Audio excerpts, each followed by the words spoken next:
Eh, ada. Oke, siap ya. Kemarin belum jokes bawa dia. Oh iya. Belum. Lupa. Sekarang gue punya nih satu. Apa tuh? Hewan apa yang nggak bisa santai seumur hidupnya? Nggak bisa santuy seumur hidupnya. Santai. Seumur hidupnya? Hmm. Kuda Nil bukan? Salah. Apa tuh? Kancil. Kancil. Nggak bisa, dia nggak bisa chill. Iya, nggak bisa. Kancil ya nggak bisa. Kancil. Oke, mulai ya. Hai semua, nama gue Ewing dan terima kasih telah memberikan gue kesempatan untuk menemani malam Jumat lo. Mulai dari YouTuber aneh sampai ke peristiwa yang bisa benar terjadi sama lo, berikut adalah 5 cuplikan vlog mengerikan yang sedang viral. Setelah pesan-pesan berikut ini.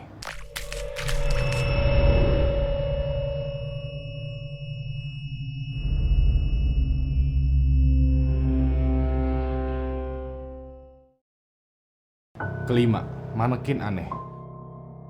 Kalau lo berpikiran bahwa YouTube itu isinya hal-hal yang menyenangkan, lo orang baru men, generasi TikTok kayaknya nih ya. Di YouTube itu banyak banget yang upload video yang aneh atau bahkan misterius dengan nunjukin benda-benda atau perilaku manusia yang mungkin bisa dianggap sama sekali nggak normal. Nah, beberapa minggu yang lalu di platform TikTok itu rame dibahas nih satu channel YouTube yang dianggap creepy. Nama channelnya adalah Francine Dancer. Francine Dancer ini pertama upload video itu di tahun 2010 dengan video pertama yang berisi dirinya memainkan gitar bareng satu sosok yang terbilang ya terlihat seperti mayat. Gua mau lo cek dulu cuplikannya dan fokus baik-baik ya sama sosok yang kita bilang mayat ini.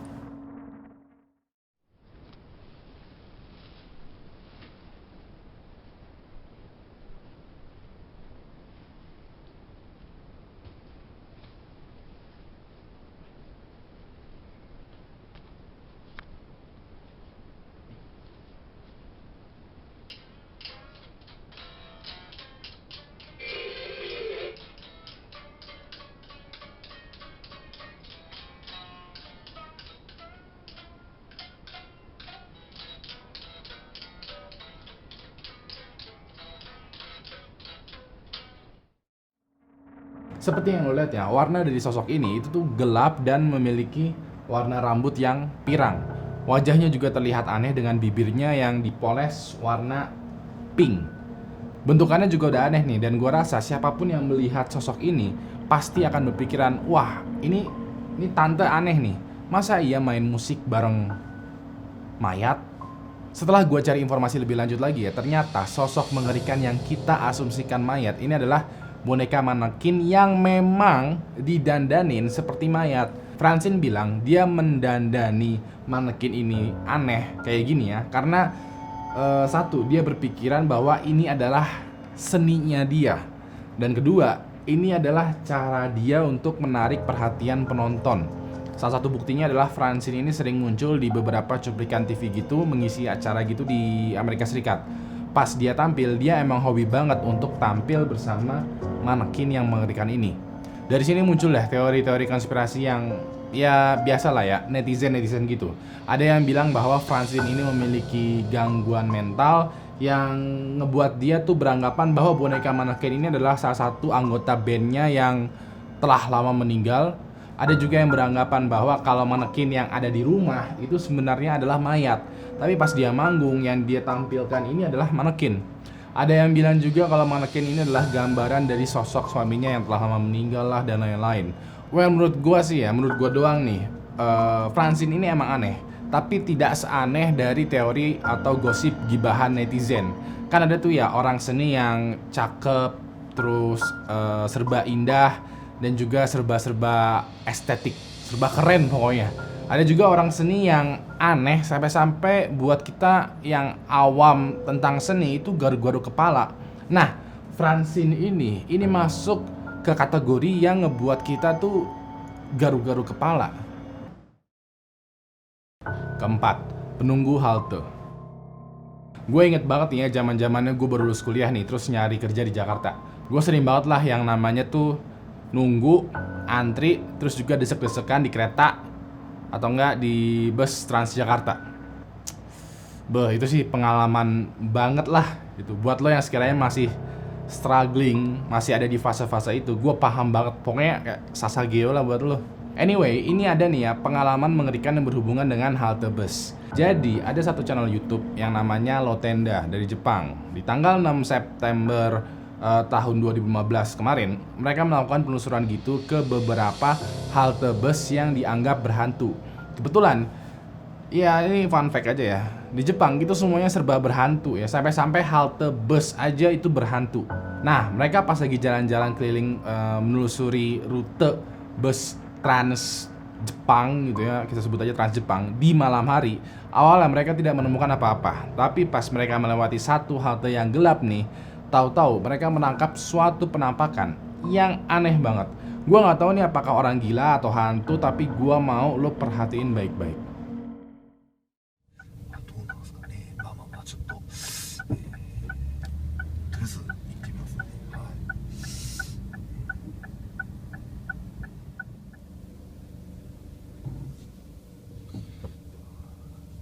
今ちょっとバス停にバスが、通り過ぎてきましたけども、ここのねバス停らしいんですけども、いますかね。いますかね。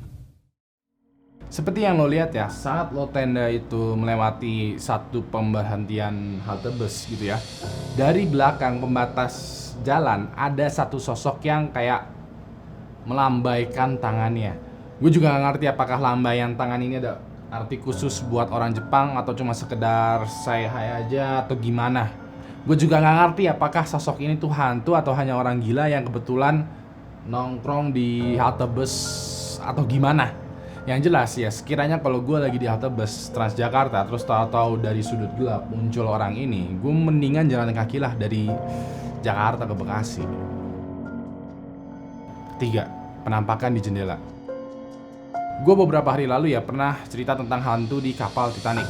Kali ini muncul lagi nih penampakan hantu di kapal yang tidak kalah mengerikannya dari kapal Titanic. Penampakannya ini cepet banget tapi jelas banget, maka dari itu gue mau lo perhatiin baik-baik cerita dan videonya.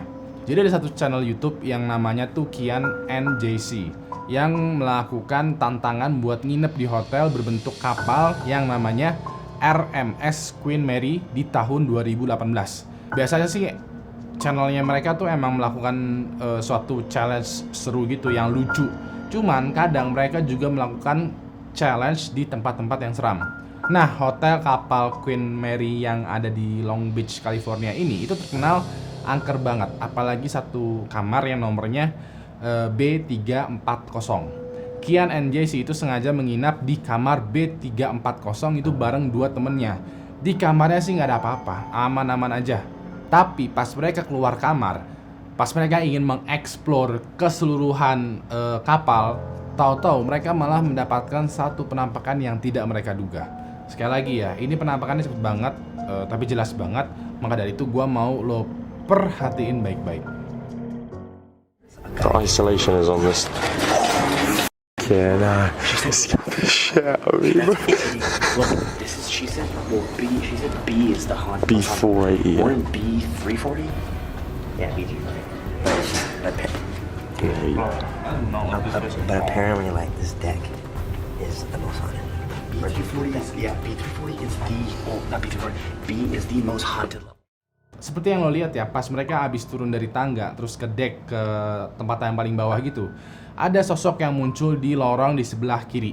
Sosoknya itu kayak perempuan yang berdiri gitu, melihat mereka lewat dan nengok ke arah kamera. Awalnya gue juga nggak notice men, tapi setelah gue besarin brightness dan kontrasnya, tahu-tahu penampakan kayak cewek ini tuh makin jelas. Dari komentar-komentar di video mereka, banyak yang bilang bahwa sosok perempuan ini adalah pelayan yang meninggal saat kapal Queen Mary berlayar. Ada juga yang bilang mungkin bahwa dia adalah sosok dari orang yang meninggal di lorong itu dulu. Ya, pokoknya nggak ada kepastian yang pasti mengenai siapa perempuan ini sebenarnya. Tapi kebetulan kapal RMS Queen Mary adalah salah satu kapal transatlantik yang paling cepat dan terkenal di masanya. Awal peluncurannya itu di sekitar tahun 1936 dan diistirahatkan atau berhenti berlayar di sekitaran tahun 1967. Nah, selama masa pelayaran itu emang ada banyak banget yang meninggal di kapal ini.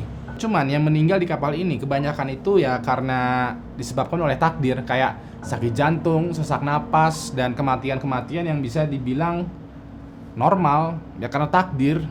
Walaupun begitu ya, namanya juga kematian nih. Walaupun kematiannya mau kayak takdir atau kecelakaan, tapi tetap aja men ya, namanya juga kematian itu ngeri.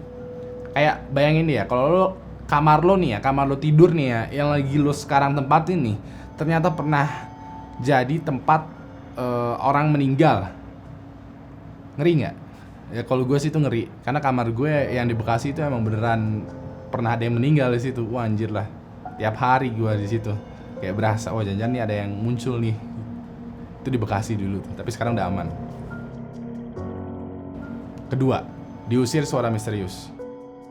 Kalau nonton video gue yang judulnya Pendakian Misterius kemarin, itu kan banyak banget ya kedengeran suara-suara aneh yang entah dari mana asalnya. Nah, di channel YouTube ini nih, di satu channel ini nih, gue juga nemu nih satu kejanggalan aneh yang terdengar jelas banget pas lagi naik gunung. By the way, ada apa sih dengan naik gunung terus dihantui itu? Gue kepo banget ya. Anyway, buat lo yang sekiranya tahu YouTuber yang suka naik gunung terus dihantuin, gue mau lo DM ke dia terus lo spam ke dia untuk collab sama Ewing. Jujur, gue pengen banget naik gunung, tapi teman-teman gue nggak ada yang expert mengenai gunung. Ada sih yang expert tentang gunung, tapi ini gunung yang beda. Jadi ya tolong lah ya, tolong, gue minta tolong nih ke lo, sekiranya kasih tahu ke gue, lo kasih tahu atau enggak lo kasih tahu ke YouTuber yang suka naik gunung itu untuk ajak gue naik gunung. Siapa tahu ya kita bisa collab, bisa naik gunung terus juga dihantuin bareng. Please banget nih mah, gue jujur minta tolong banget ke lo, oke? Rekomendasiin gue atau tulis di kolom komentar mengenai YouTuber yang suka naik gunung, oke? Anyway, lanjut lagi ceritanya. Jadi ada satu channel namanya Syntax 77. Nah, dia tuh selalu mengekspor tempat-tempat kayak hutan atau gunung gitu sambil ngerekam apa yang dia alamin. Suatu waktu, di tanggal 2 Januari 2019, dia upload video yang berisi penelusuran dia ke daerah perbukitan yang dulu area pertanian. Nah, setiap kali dia naik gunung, dia tuh kayak ngebuat semacam suatu challenge di mana dia tuh mesti tidur di hutan dan tinggal di sana selama 24 jam. Pas malam-malam nih, pas dia lagi menikmati makan malamnya, tanpa dia sadari ada yang ngajak dia ngobrol. Padahal dia sendirian di hutan. Gua mau lo dengerin baik-baik. I'll have to eat this carefully. Don't want to drop any food around me because I'm sleeping right here. Man, that's good. A little bit of a gravy in there. I'm happy. It's calm, peaceful. A little breeze through the treetops, but nothing too bad yet. But nothing too. But nothing too.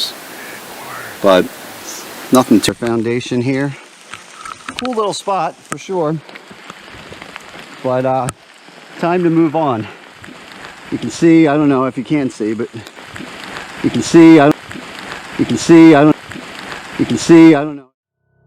Nah, di menit 42 detik 33 itu kayak ada suara yang berbisik di dekat kamera terus bilang be quiet, I said. Yang artinya diem anjing.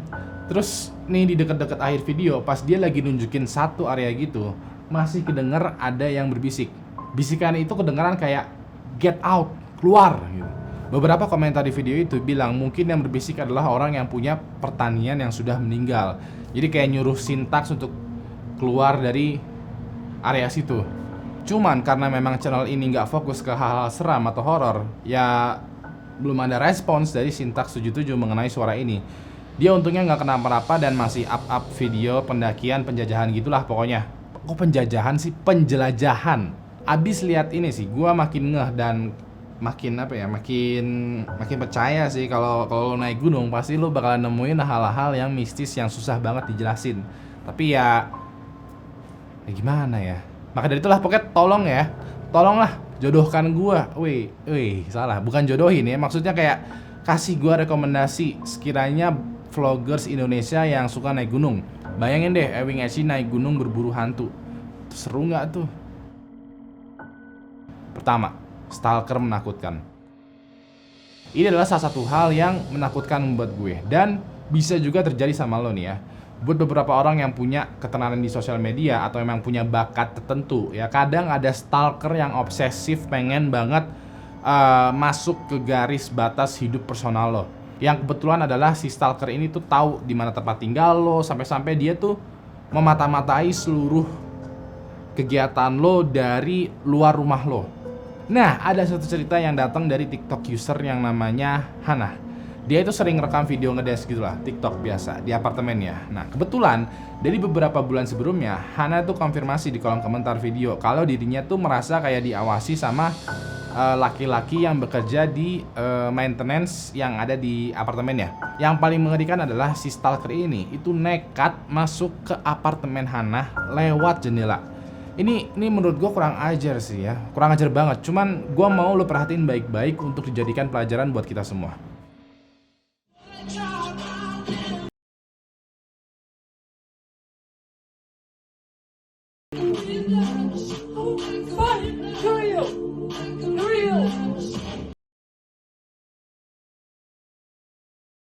Alexa, off.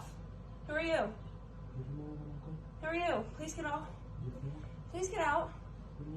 No, please get out. Yes. Who are you? Please get out of my apartment right now. Please get out of my apartment right now. Get out. Get out.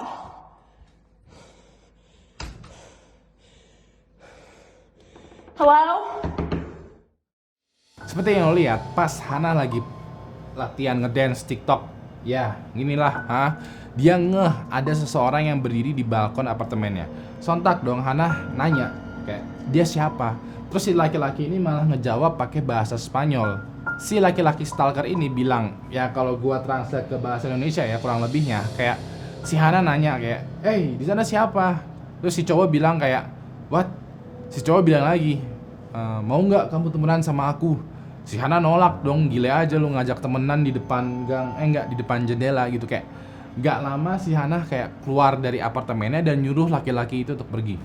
Kelihat di video sebelah sini ya, kalau stalker itu tuh kayak laki-laki dewasa gitu yang pakai baju merah dan celana panjang.